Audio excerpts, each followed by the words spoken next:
You're standing around a fire. It's 50,000 BC. The sun just went down, there's no Netflix, there's no phone, there's no existential dread about your inbox. There's just you, the flames, and the thick, choking smoke curling directly into your face. And somewhere, at some point, one of your ancestors looked at that smoke and thought, wait, what if I did that on purpose? This is the story of how humans discovered smoking. Not cigarettes, not cigars, not the guy outside the office who you always end up talking to for too long. We're talking about the very first time a human being intentionally inhaled something burning, and why that might be one of the oldest habits our species has ever had. Because here's the thing nobody tells you. Whispers, smoking doesn't start with tobacco. It doesn't start with colonial trade routes or Native American ceremonies or even agriculture. The desire to inhale smoke might be hardwired into us on a level so deep it predates civilization entirely. And the evidence for this is genuinely insane. Let's start with fire, because before you can smoke anything, you need fire, obviously. And fire has been part of the human story for a very, very long time. The oldest confirmed evidence of controlled fire use by our ancestors dates back roughly 1 million years from a site called Wonderwork Cave in South Africa. Archaeologists found burnt plant ash and charred bone, not the result of a wildfire, but of a sustained, contained fire used deliberately inside a cave. Now, 1 million years ago, we weren't even Homo sapiens yet. Not yet. That was Homo erectus, our earlier cousin with a smaller brain, a heavier brow, and absolutely zero interest in being told what to do with it. They sat around fires just like we do. They cooked, they stayed warm, they huddled together in the dark, and they breathed smoke. Every single day for hundreds of thousands of years, every human and pre-human ancestor who sat near a fire inhaled smoke. It was unavoidable. It was constant. It was basically the original air quality situation, and nobody had an app to check it. But here's where it gets interesting. Some of that smoke wasn't just wood smoke. When you burn organic matter, you don't just get carbon dioxide and water vapor, you get a cocktail of compounds, depending on what you're burning. Some plants, when combusted, release psychoactive chemicals, alkaloids, terpenes, compounds that interact with the human nervous system in ways that are, let's say, noticeable. In other words, some of our ancestors were absolutely accidentally getting high around the campfire, and they had no idea why they felt amazing. This isn't a fringe theory. Researchers have proposed for decades that early humans living in forested environments would have regularly been exposed to the smoke of psychoactive plants like cannabis, nicotiana species, and various entheogens that grow naturally across Africa, Europe, and Asia. The human brain, it turns out, has receptors that respond to cannabinoids. These receptors didn't evolve because of cannabis, they're part of our endocannabinoid system, which regulates everything from mood to memory to appetite. But the fact that they exist means that when a human first inhaled smoke from a burning cannabis plant, their brain wasn't confused. Their brain was like, oh, hello, I've been waiting for you. In that moment, the first accidental hit of psychoactive smoke around a prehistoric campfire might be the true origin of smoking. Not a decision, not a plan, just a very pleasant accident, repeated enough times that someone eventually thought to recreate it on purpose. Think about that for a second. The entire multi-trillion-dollar global tobacco industry, the centuries of ritual, the shamanic traditions, the medical practices, the social customs, all of it may have started because a tired hunter sat downwind of the wrong bush and had a really unexpectedly great evening. History is sometimes beautiful in the most absurd ways. Now here's where we have to be careful about timelines, because ancient humans smoked things and ancient humans intentionally cultivated things to smoke are very different claims. Let's talk about what the archaeology actually tells us. The oldest direct evidence of intentional cannabis use, meaning burned cannabis seeds found in a context suggesting deliberate inhalation, comes from a burial site in the Pamir Mountains of Central Asia dating to around 500 BC. Excavators found wooden braziers containing stones that had been superheated alongside residue from cannabis plants with unusually high THC content. Not wild, the good stuff. This wasn't wild cannabis used for rope or seeds. This was the good stuff. And it was placed directly in a ritual burial context. 500 BC, that's roughly 2,500 years ago. But here's the question that should be sitting in the back of your mind. Does the absence of physical evidence mean it didn't happen earlier? Or does it just mean we haven't found it yet? Because organic material, seeds, leaves, plant fiber, almost never survives thousands of years in the ground. We find stone tools from 3 million years ago because stone is basically indestructible. But a wooden pipe filled with dried herbs? That's gone in a few centuries under normal burial conditions. A leather pouch of cannabis? Dissolved back into the earth long before any archaeologist ever showed up with a trowel. So the absence of evidence in this case is absolutely not the evidence of absence. There is also the Herodotus problem. Herodotus, the ancient Greek historian writing in the 5th century BC, described in remarkable detail the Scythians, a nomadic people from the Eurasian steppe, performing what he called a vapor bath. They would set up small, enclosed tents, heat stones until they glowed, and throw hemp seeds onto those stones. Then sit inside the tent, inhaling the smoke and, as Herodotus wrote, howling with pleasure. For centuries, historians assumed he was exaggerating or misunderstood what he saw. Then, archaeologists started excavating Scythian burial mounds and finding, you guessed it, bronze braziers, heated stones, and hemp residue. Exactly what Herodotus described. The man was just reporting what he saw. He wasn't embellishing it. If anything, underselling it. Let's talk about tobacco, because it's the one most people actually associate with smoking. Tobacco is a plant in the genus Nicotiana, and it's native to the Americas. That matters enormously because it means tobacco was completely unknown to Old World civilizations, Europe, Africa, Asia, until contact with the Americas in the late 1490s. When European explorers arrived in the Caribbean in 1492, they immediately noticed indigenous people doing something strange. Columbus himself wrote in his journal about seeing men and women walking around with small glowing sticks, inhaling the smoke from burning dried leaves and letting it back out through their noses and mouths. His crew was completely baffled. His crew also, within weeks, tried it themselves, because of course they did. But tobacco use in the Americas is far, far older than 1492. Archaeological evidence of tobacco, specifically chemical residues in ancient pipes, has been found dating back to at least 3,500 years ago in the southeastern United States. Some researchers believe it could go back considerably further, possibly 10,000 years or more, tied to the development of cultivation in the Amazon basin. And here's the thing about tobacco in ancient America. It was not recreational. Not primarily. It was sacred. Tobacco was used in healing rituals, in communication with the spirit world, in binding agreements between tribes. Blowing smoke on someone was an act of blessing, of connection, of respect. A shaman who smoked wasn't having a casual cigarette break. He was opening a channel between the living and the divine. The smoke itself was considered a living carrier, a messenger that traveled between worlds, carrying prayers upward and bringing visions downward. That framing matters. It explains why tobacco use was so disciplined, so ritualized, so controlled in many indigenous cultures for thousands of years. When something is sacred, you treat it with reverence. You don't chain smoke it while watching TV. The idea of tobacco as a casual, everyday habit, something you do on a lunch break or while waiting for the bus, is an almost entirely European invention, and a fairly recent one at that.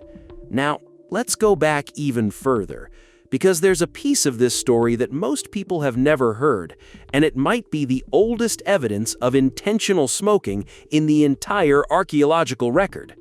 In 2019, researchers made a remarkable discovery at a site in the Great Salt Lake Desert in Utah. They found a hearth, a cooking and heating fire, roughly 12,000 years old, containing the seeds of Nicotiana attenuata, a wild tobacco species native to North America. These weren't seeds that had accidentally blown into the fire. They were concentrated, present in a way that suggested deliberate placement. The site predates any known pottery or pipe artifacts in the region by thousands of years. This pushed back the possible timeline of tobacco use in the Americas by a significant margin, and it raised a genuinely fascinating question. If people were throwing tobacco into fires 12,000 years ago, whether to inhale, for ritual, or both, what were people doing in other parts of the world with their local psychoactive plants at the same time? Because 12,000 years ago, humans were everywhere. They were in Africa, in Asia, in Europe, in Australia. And the human desire to alter consciousness, to seek out altered mental states, that is not an American phenomenon. That is a human phenomenon. Let me throw something at you that might sound wild, but is taken seriously by respected anthropologists: the intoxication hypothesis. The basic argument goes like this. Across virtually every human culture ever documented, people have sought out ways to alter their consciousness. They've drunk fermented beverages, eaten psychedelic mushrooms, inhaled smoke, chewed plant leaves, and swallowed seeds. This behavior is so universal, so persistent, and so independent across cultures that some researchers believe it isn't accidental. Ronald Siegel, a psychopharmacologist at UCLA, proposed in the 1980s that the pursuit of intoxication is a fourth drive, alongside hunger, thirst, and sex, that is biologically embedded in animal behavior, not just human behavior. Elephants deliberately seek out fermented marula fruit. Reindeer in Siberia have been observed eating Amanita muscaria mushrooms and then drinking the urine of firsts, because the psychoactive compounds pass through intact. Reindeer doing drug recycling in Siberia. Honestly, respect. The point is, if this drive is this deep and this old, it's entirely reasonable to propose that early humans, long before they domesticated any plant, long before they had pottery or pipes or any of the tools we normally associate with smoking, were deliberately exposing themselves to smoke from psychoactive plants because they had learned through experience that it changed something in their mind. Maybe they burned those plants intentionally during ritual. Maybe campsites selected near specific plants for exactly this reason. Maybe they learned which smoke made you feel good and which made you feel like you were dying, which, with some plants, is a distinction that kills you once before you figure it out. This is trial and error, prehistoric style. Very high stakes. Occasionally literally fatal. But the ones who survived, they remembered. They told others. They passed it down through generations of knowledge that never got written but got lived. That's how most human knowledge worked for most of human history. Not libraries, not schools. Lived experience passed mouth to ear around a fire in the dark. Let's also talk about something that rarely comes up: smoking as medicine. Long before smoking was recreational, long before it was spiritual, it may have been medical.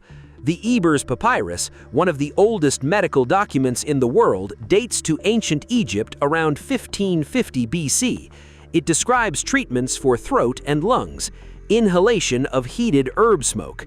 This is wildly counterintuitive. Treated lung problems by inhaling smoke? Yes, they were. And while that seems insane, it's worth noting that the specific herbs they used, including henbane and aromatic herbs and various aromatics, do have genuine pharmacological properties when inhaled.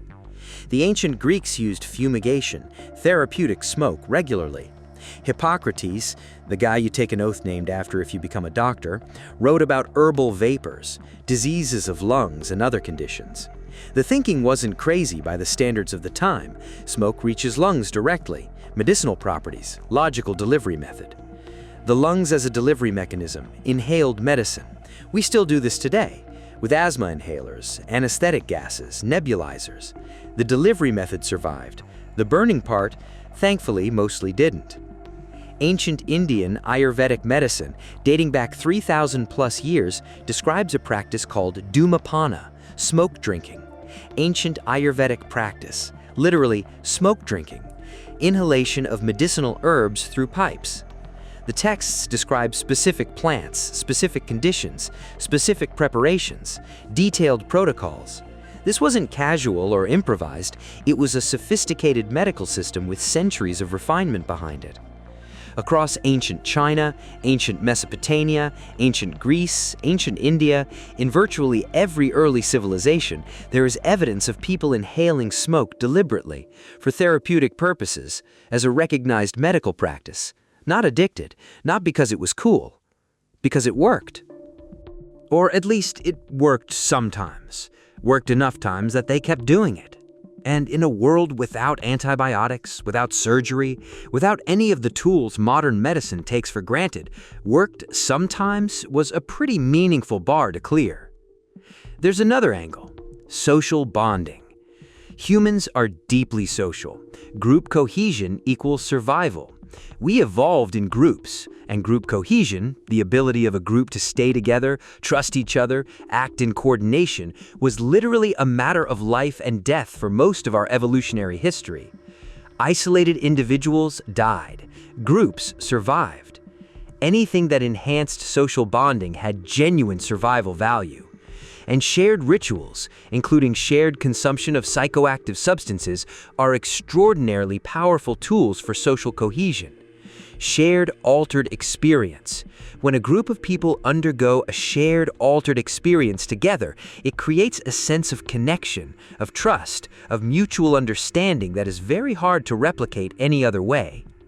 Modern neuroscience has confirmed shared rituals synchronize neural activity, increased trust, and deepened group identity in measurable, documented ways. Collectively entered an altered state. So when a group of ancient humans sat together in a clothed space, breathing in smoke from burning cannabis or other herbs, and collectively entered an altered state, that wasn't just recreational. That was social technology. That was how you built the kind of deep trust and group cohesion that let you go into dangerous situations together and come back alive. Not just a party, infrastructure. Here's the uncomfortable part. The transition from sacred smoke to casual habit is historically an absolute disaster. When tobacco arrived in Europe in the 16th century, it spread with a speed. Within decades, smoking had gone from an exotic curiosity to a continental obsession. By the 1600s, tobacco being traded globally. By the 1700s, snuff, powdered tobacco inhaled through the nose, was fashionable across European aristocracy. By the 1800s, cigars were everywhere. By the early 1900s, industrially manufactured cigarette, cheaper, more convenient, more addictive. What had taken indigenous Americans thousands of years to incorporate into a measured, ritualistic, deeply cultural practice was turned into a mass-market product within 4 centuries. The tobacco industry in the 20th century then spent decades and billions of dollars suppressing the evidence that cigarettes caused cancer, evidence their own scientists had compiled internally.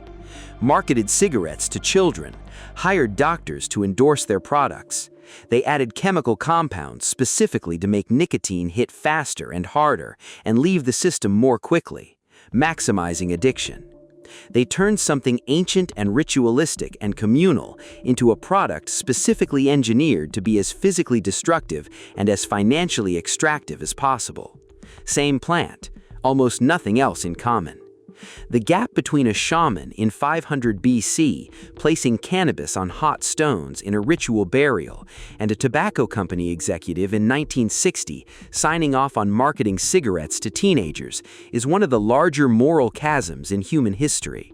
Both involve smoke, almost nothing else is the same. So when did ancient humans start smoking? We don't know exactly, and probably never will. The physical evidence takes us back 12,000 years with some confidence, and possibly much further with reasonable speculation. The behavioral drive that underlies smoking, the desire to alter consciousness, to share ritual experiences, to use inhaled substances as medicine, is almost certainly far older than any artifact we've found. As old as fire itself, the cognitive leap that made us human, the ability to connect cause and effect, to look at a burning plant and think, last time that happened, I felt different. Let me do that again. Not addiction, that's intelligence. What we do know is this: the behavior is extraordinarily old. It predates agriculture, it predates pottery, it predates all of them, every civilization you've ever learned about. What is absolutely clear, by the time the historical record begins, in every corner of the world where humans lived, they were finding ways to put smoke into their bodies. The specific plants changed, rituals changed, purposes changed, but the behavior was already ancient by the time anyone thought to write it down. Something almost poetic. For all the things that separate modern humans from our ancestors, technology, medicine, internet, content, truly baffling amount every day, there are these thin threads of continuity that run unbroken through 100,000 years of human experience. The oldest threads: fire, smoke, breath. The oldest humans sat around fires and breathed the same smoky air you'd smell at a bonfire tonight. Some of them, at some point, started paying attention, and then they started choosing it, passing it down to their children and their children's children, and eventually to the Scythians howling with pleasure in their tents, and the Egyptian physicians prescribing henbane, and the Mayan shamans reading visions in the rising smoke, and the Taino people on a Caribbean beach watching confused Europeans try tobacco for the first time and cough until their eyes watered. Either way, next time you flip a light switch, or sit around a summer fire, or catch a whiff of wood smoke on a cold night, you're participating in something far older than you realize. You're doing what humans have always done.